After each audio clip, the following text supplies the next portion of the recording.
One of the things that I think would really surprise people is that there's a lot of creativity in science. There are a million different ways to answer a question that you might be interested in.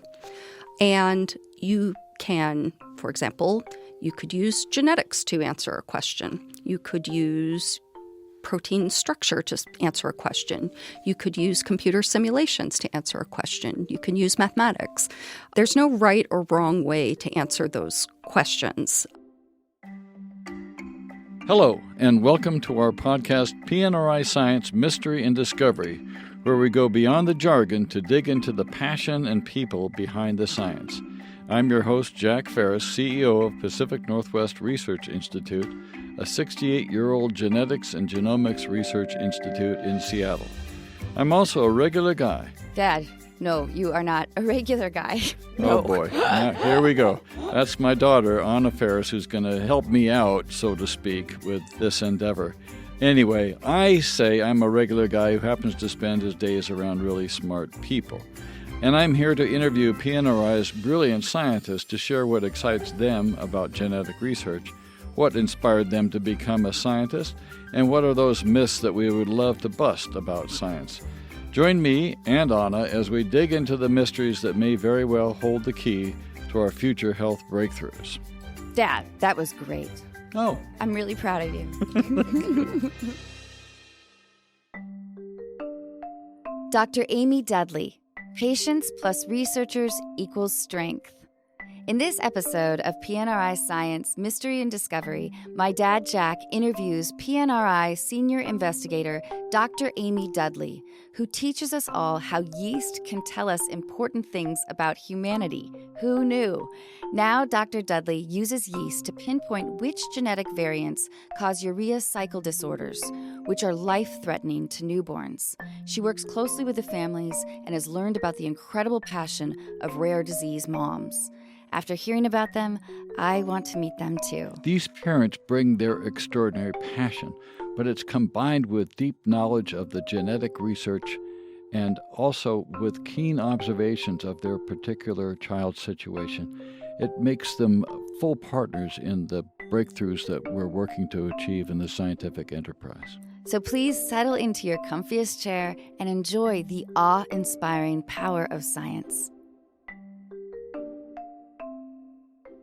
Aimée, we'd love to hear about some episode in your scientific endeavor where you've had a discovery that has been particularly noteworthy and kind of awesome for you personally. So please, tell us the story if you would.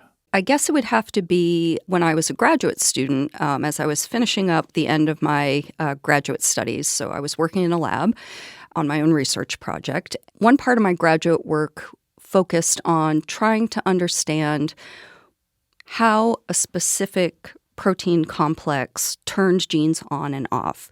And it was the end of my graduate work, and so I was working really hard. So I would come in at 9:30 in the morning, and I would work until about 1 or 2 in the morning. And that was for about, the last 9 months of my PhD thesis. And the reason I bring that up is not just to say that I worked hard. Of course, I did work hard, but that by the time I got to the end of the experiment, there would be nobody left in the building or on my floor. And so it got to the point where I was doing the final experiment that was finally going to tell me the answer. I was finally going to know the answer to the question that I was asking. And this was a radioactive experiment, and so you went into a dark room to develop the film, and you put the film through this machine, and you waited for it to come out the other end. And I got to the point, I'm standing there all by myself at probably 2 o'clock in the morning, and the machine spits out the film. I looked at the film, and I knew the answer, and I was really excited. And then it occurred to me that, I'm all alone here, and there's nobody for me to tell this answer to. And so until 9 o'clock tomorrow morning, when I walk into the building and talk to my lab mates, I'm the only person in the world who knows the answer to how this particular mechanism of gene expression works. And that was pretty amazing. I'm sure it was. When 9 o'clock in the morning came, did you have reason to anticipate that others would be interested? Oh, yes. So the field of gene regulation was interested in understanding how this particular mechanism worked. And there had been suggestions based on different types of experiments. But this relatively new technique that we were using was a way to actually look at it directly. And so we weren't actually looking inside the cell, but it was the equivalent of looking inside the cell and seeing exactly how it happened. And so that definitively proved it.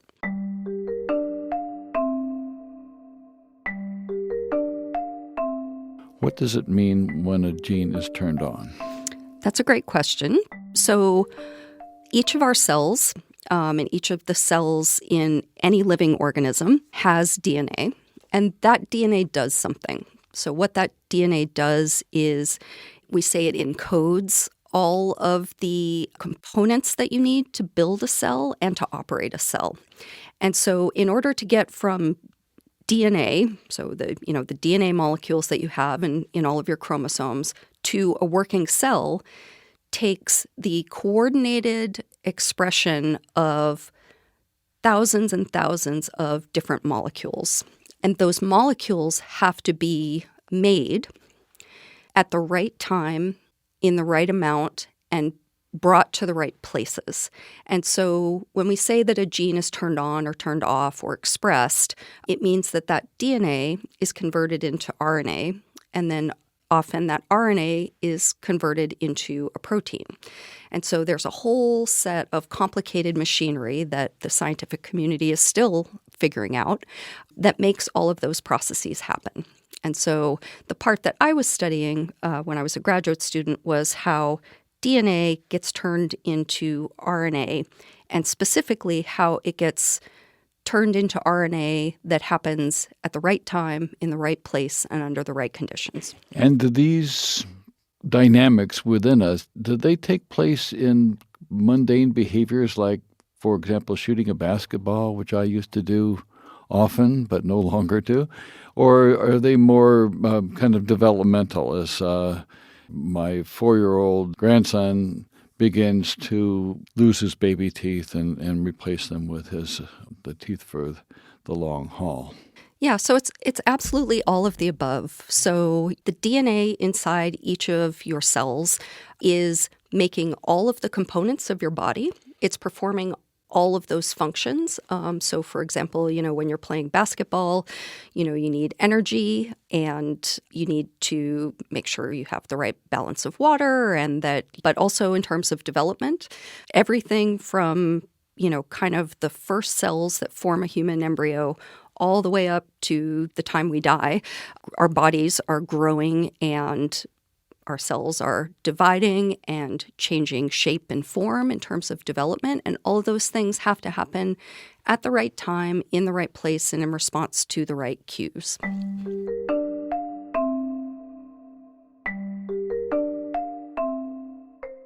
Would you, is it possible for you to describe a day in the life of Dr. Aimée Dudley? I don't know.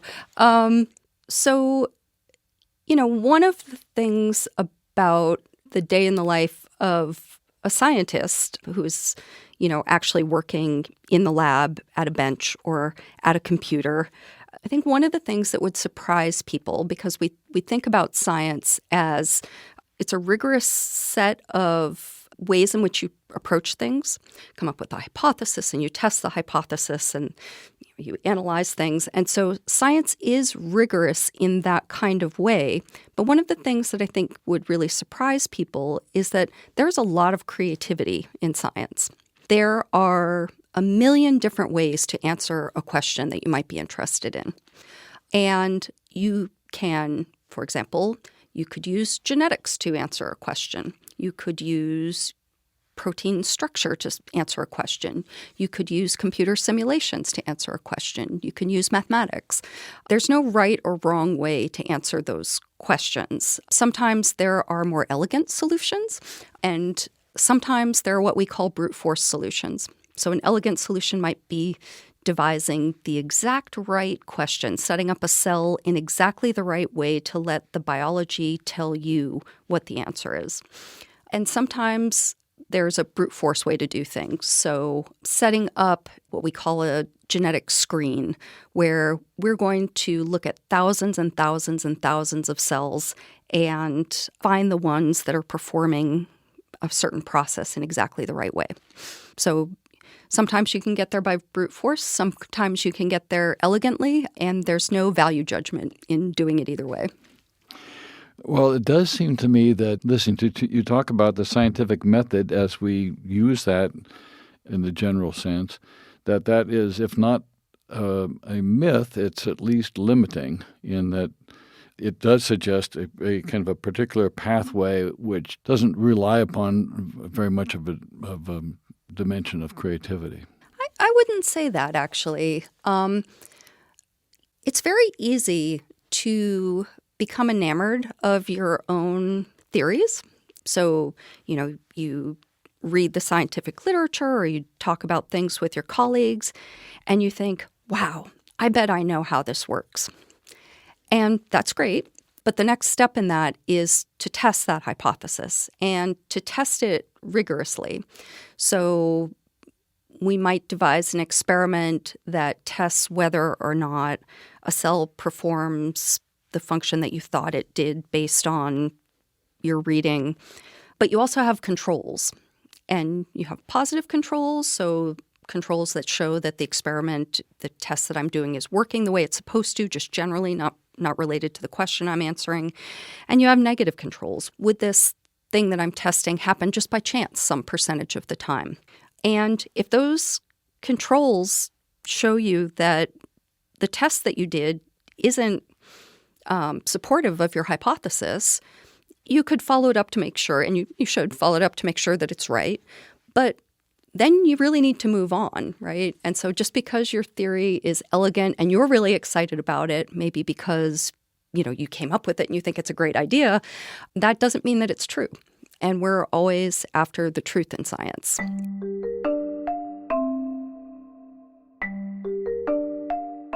Among the big problems of your science is the problem of rare diseases. What are primary myths and misunderstandings about rare diseases that you'd like to provide some degree of a correction to? One of the things that I think is really important for people to understand, and this includes other scientists, is that if you are working on something that only affects a small number of people, that it's not as important as working on something that affects a large number of people. So, for example, we have worked on diseases that only they've only been documented in 33 people, in the scientific literature. We have helped medical geneticists who are discovering the very first patients to ever have a rare disease. And so there's this idea that if you're studying something that is rare, that doesn't help, quote unquote, the rest of us, right? So that if we want to focus our time and our effort and our funding, that our money and our time would be better spent focusing on a problem that affects more people. So that's not true. And it's not true for a couple of reasons. The first reason is that for that patient and for that family and for that clinician who is charged with the care of that individual, it doesn't matter that the disease is rare or not. You have to deal with that. So that's one thing. But there are many, many examples, especially in genetics, which is my field, where the work to understand something that was incredibly rare or thought to be incredibly rare turns out to benefit a large number of people. So, for example, there were what at the time were thought to be very rare individuals who were resistant to HIV. And so it wasn't just that they don't get disease that's as severe as somebody else might get, and it wasn't that they just don't come down with the disease. They literally cannot be infected by the virus. And so we now know that that's a little more common than we thought, but at the time, these were thought to be incredibly rare individuals. Somebody happened to realize that this was interesting and important to study. They focused on it, and the understanding that came out of of science's collective knowledge about that and collective understanding about that led to the development of new HIV drugs and changes in the way that we think about treating and even preventing HIV infection. So that's one of many examples, and we will see more of these as the field of genetics is moving forward very, very rapidly. And how is it moving forward rapidly? What are the mechanisms that are accelerating? So there are rapidly changing technological innovations that are happening. So I think most people have heard of DNA sequencing at this point. And so DNA sequencing, especially over the time that I have been in science, so the new advances allow us to sequence DNA in different ways that gives us different kinds of information that we didn't have about it before. So we can know the entire length of DNA that might be present in your genome. We know different kinds of modifications on that DNA, and those have been kind of invisible signatures that are definitely important to the cell, but we've just never been able to see them before. And so being able to sequence DNA in new, better, faster, cheaper, and ways that give us new kinds of information, that's one advance. Another advance is also computer technology. So both being able to do computer processing faster, cheaper, and in new ways. You need fast computers in order to be able to analyze all of this data.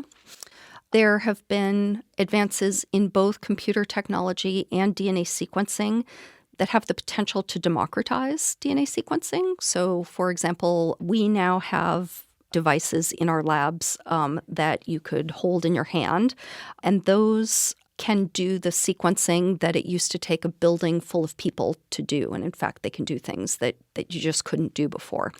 But you can take one of those devices and essentially a gaming computer with a nice GPU processor, and you can sequence human genomes with them.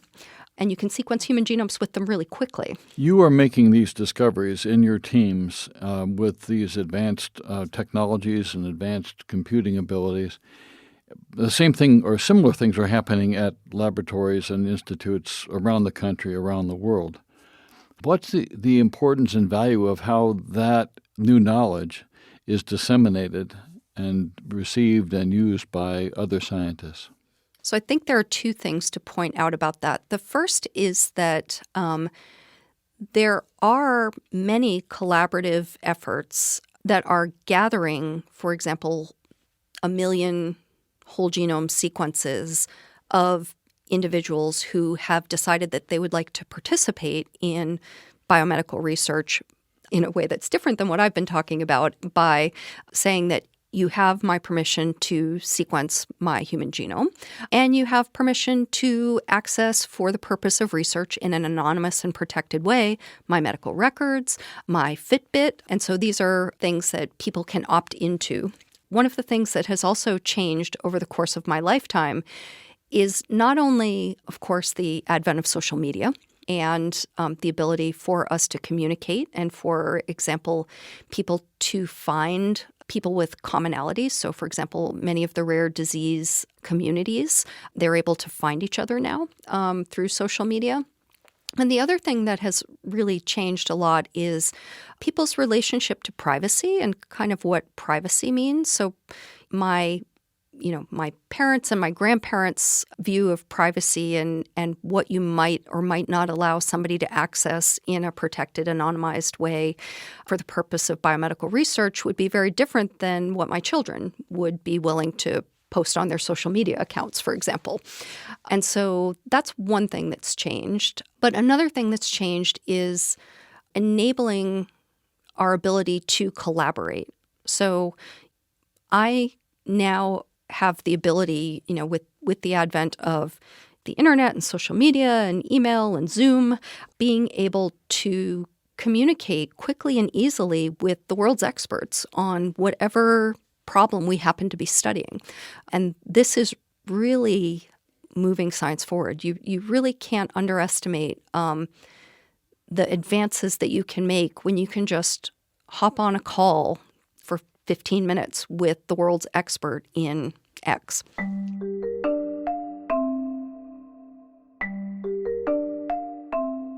What kind of misunderstandings, wrong-headedness, etc., do you think are particularly serious afflictions of science and the role it has in our culture today?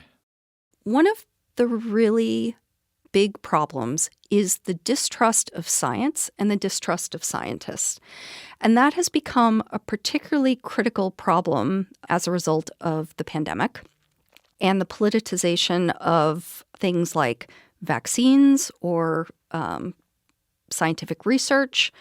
One of the things that really gives me hope is actually the rare disease moms. When you talk to them, they are a force to be reckoned with. And one of the first things that they will tell you is that coming out of the pandemic, one of the things that we collectively, and they see as a major role that they play, is regaining the public's trust in science. And so why would these women, want to do that, right? Why would they think that of all the things that they have to worry about in trying to advocate for their families, one of the reasons that is so important to them is because science is what is going to save lives. And scientific research and scientific advances are going to lead to cures, prevention, therapeutics, and a better understanding of disease processes. And it's not just disease, it's other things in the world. Important problems like climate change, genetics, and some of the technologies that we in the biomedical industry work on, DNA sequencing, analysis, identifying rare individuals who are able to, rare individuals might be a rare plant species that is able to survive high salinity or higher temperatures or drought. Some of these things can help feed malnourished populations. Science really has a lot to offer humanity.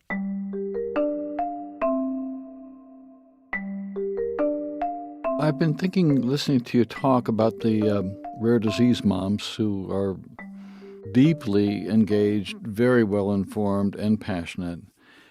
Hearing you talk about them is adjusting my thinking to in the following way, that in the past we had a sort of a generalized reverence for science based kind of on faith.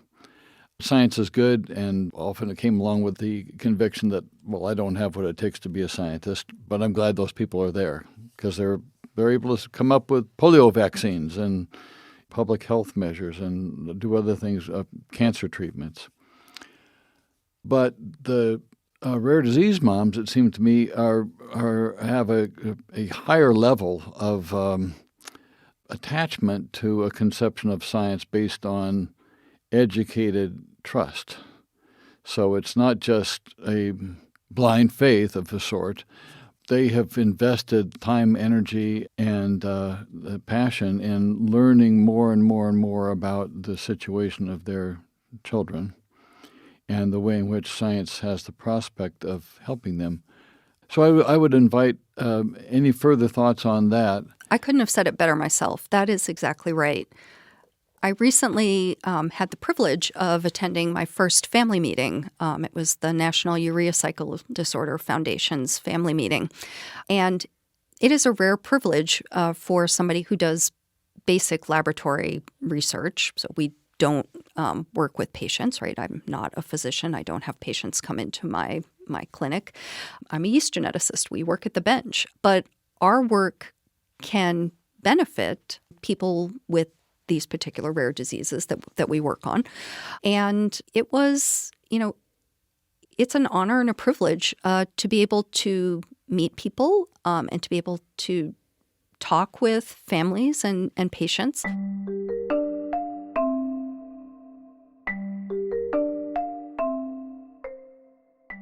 Could you envision a future in which all newborns have their DNA sequenced and that becomes a mechanism for alerting physicians that this child is particularly vulnerable and we should be watching for this? Yeah, so there are two important components of that. The first component in enabling that vision is technological, right? So would we be able to quickly and cheaply, in terms of the healthcare system, quickly and cheaply and effectively sequence a newborn, for example, in half an hour after birth, right? So we take a blood sample, and in half an hour, the physician gets back a report that says, you should look out for these particular disorders. Or there's no concern about any of these disorders. So that's the technological part of it. Those technologies are advancing. So for sure, within our lifetimes, that will be technologically possible. The second important part of that is the social, legal, and ethical considerations. It might seem to some people like this would be a great thing, right? We would be able to detect pre-symptomatically the fact that this individual, might have a urea cycle disorder, and we could start monitoring them, start them on a special diet, and start treatment. That kind of seems like a no-brainer. But DNA sequencing identifies all sorts of, right? You can identify whether or not that individual is predisposed to breast cancer or Alzheimer's. And so are you going to report back the fact that this person at the age of, 75 might be susceptible to a late onset dementia? So these are important social, legal, ethical considerations. Well, I can't resist just speculating the possibility that as a mother of a newborn, that I can actually take that flight of fancy, that I could be offered the option of signing up for a full DNA sequencing or a redacted version that says, tell me about these childhood diseases, but don't look into the future because that's not my business to know at this point. Yeah. And that could be, I suppose, programmed in a way that protects anonymity and privacy. But that's just me, imagining a future. And just because you can do something doesn't mean that you have to. And there are some conditions, like the urea cycle disorders, that I think the majority of people would say that if you can detect this and know that it was a possibility, that this is something that your physician should be looking out for, then that probably is something that would benefit many people. But yeah, these are important questions that we need to have as a society. And that's another reason why having a scientifically literate society is really important. You might say, well, why is it important that my kid studies genetics or understands the scientific method? You're a high school student who is studying genetics. That's going to be really, really relevant for the next 50 years of their life, both their own personal lives and if they have children, their children's lives. We are going to need to make decisions. Good point indeed.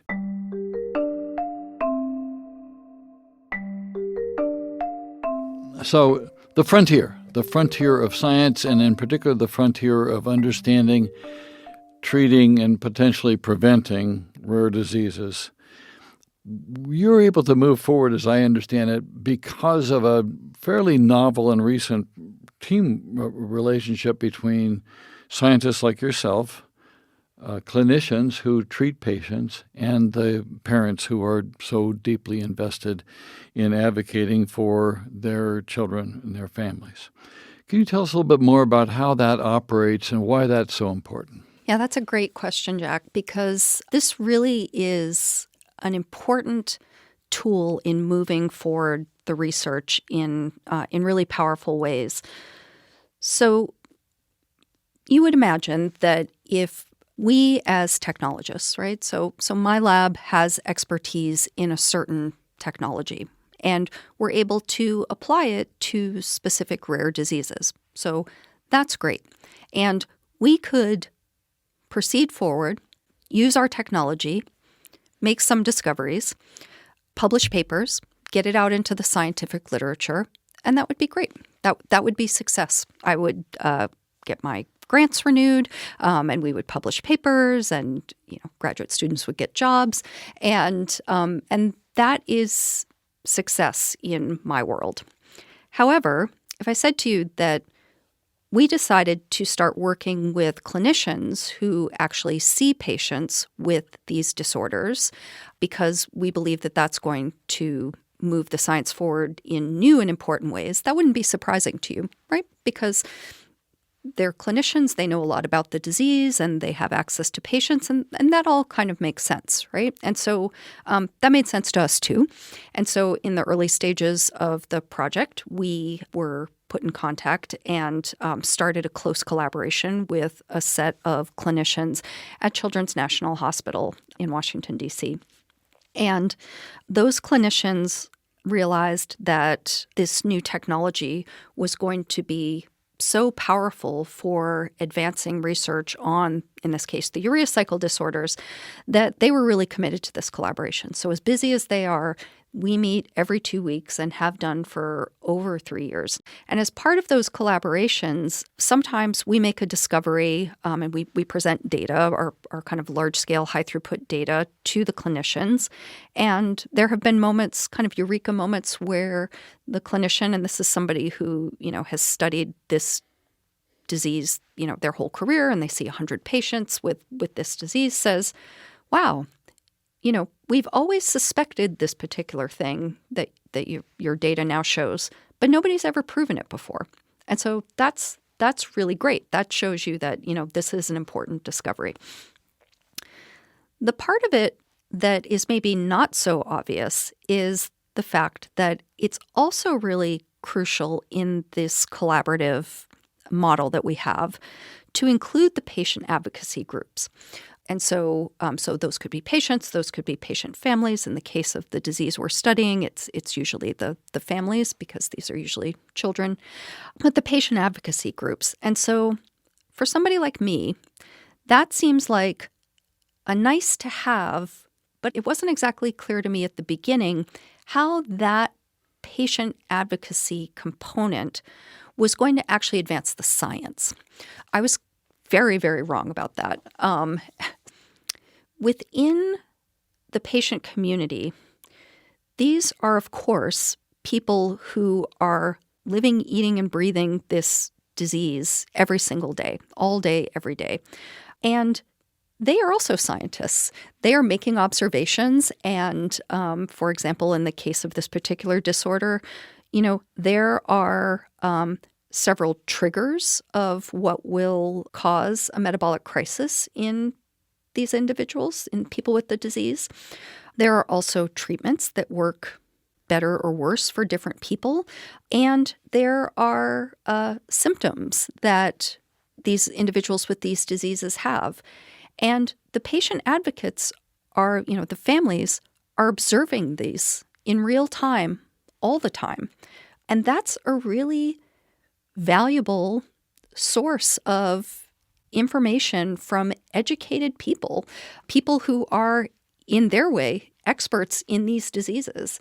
And so integrating that patient advocacy expertise, the clinical expertise, and then our technological expertise, that is the way to do rare disease research, in my opinion.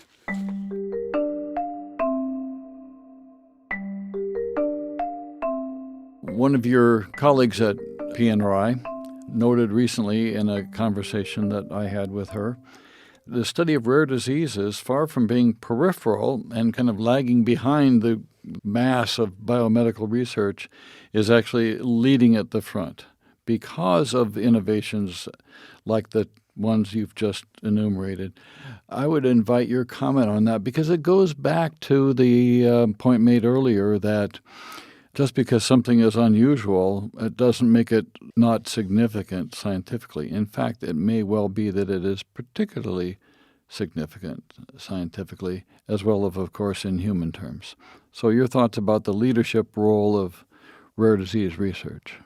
One of the things that was shocking to me is how little we actually know about what the different genes in the human genome do. So, for example, the genes that my lab works on are the genes that have counterparts in human cells. So there are 4,000 genes that have counterparts between yeast and human cells. And the reason we are interested in those is because those are the ones that we can use our technology on. There are, amongst those 4,000 genes that are so important that cells separated by millions and millions of years in evolution between a single-celled yeast cell that you might use to make bread and a human being, these processes are so conserved and so essential that those genes are present in a lowly yeast cell and they're present in a human cell. We don't know what 3,000 of those genes do in terms of their ability to cause disease. So if those genes are so important that evolution has held on to them and used them, and they're core parts of the human machinery, it's very likely that many of those actually will cause disease. We don't know what those diseases are. And so rare disease research is what will identify the vast majority of those. One of the ways in which rare disease research is leading the discoveries that will help even people without a rare disease is first by innovating in terms of technology, and second, in terms of making fundamental biological discoveries about what these genes that we don't currently know, what happens when they go wrong, that's something that's going to be critically important because we don't know what happens when those go wrong or when there's a variant in them. Those could be causing some of the common diseases like high blood pressure or heart disease or cancer.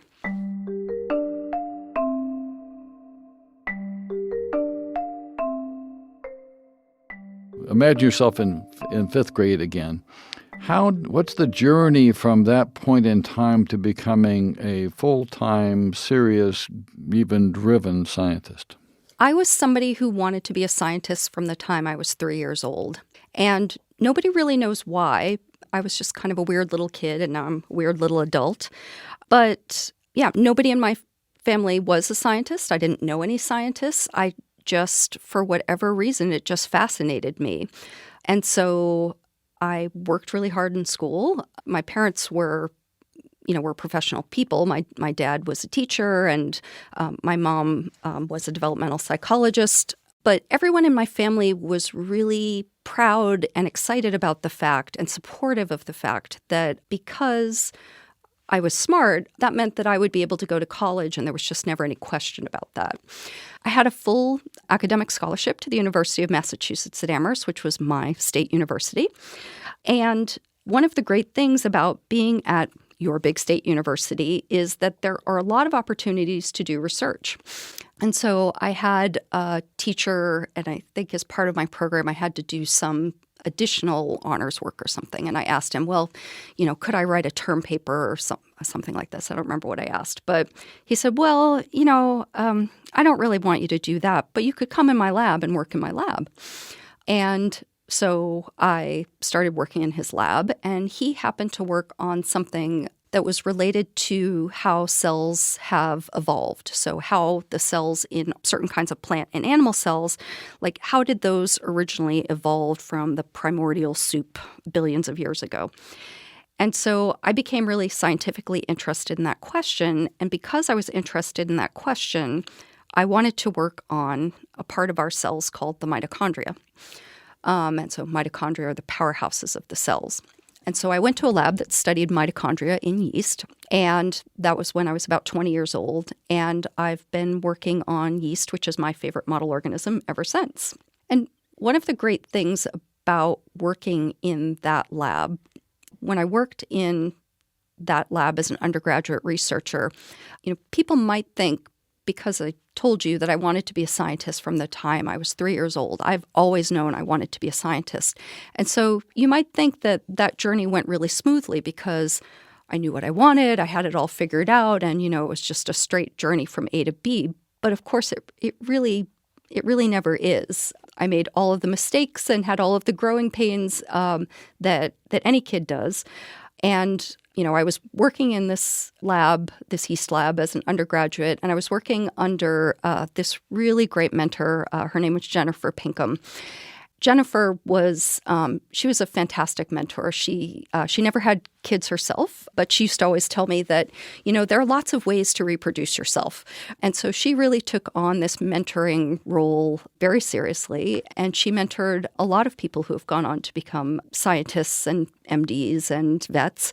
At one point when I was having, some existential crisis of a 20-year-old undergraduate, Jennifer said to me, I think I was probably like crying in the middle of the lab and I was a mess. And and she said, Aimée, I'm going to turn you into a scientist and I'm going to make you a good one. And that way there, when everything else in your life falls apart, you'll always have this to come to. You'll always be able to come into the lab and to sit at the bench and to just do science. And that was a gift that she gave me. And it was really incredible. It is quite beautiful. People do remark on the importance of mentors, and obviously that kind of support and wisdom can be crucial. What other things make for a really good mentor? I've always thought, and it's one of the things that I think I learned from Jennifer, is that a really good mentor is not somebody who has always had everything go well for them, right? They're not somebody who's lived this kind of charmed life. A really good mentor is somebody who has, I'll speak for myself, not Jennifer, screwed a lot of things up and had to dig their way out of them. And they can help you dig your way out of, at the time that you're facing, especially as a young person, at the time you're facing a problem that seems like a really big problem, you think that this is a fatal problem, right? And I just don't know how to dig myself out of it. And there are people who do. And knowing when to reach out to mentors, knowing when to reach out to people, even more senior people who you think, well, I don't want to bother this person. That's our job.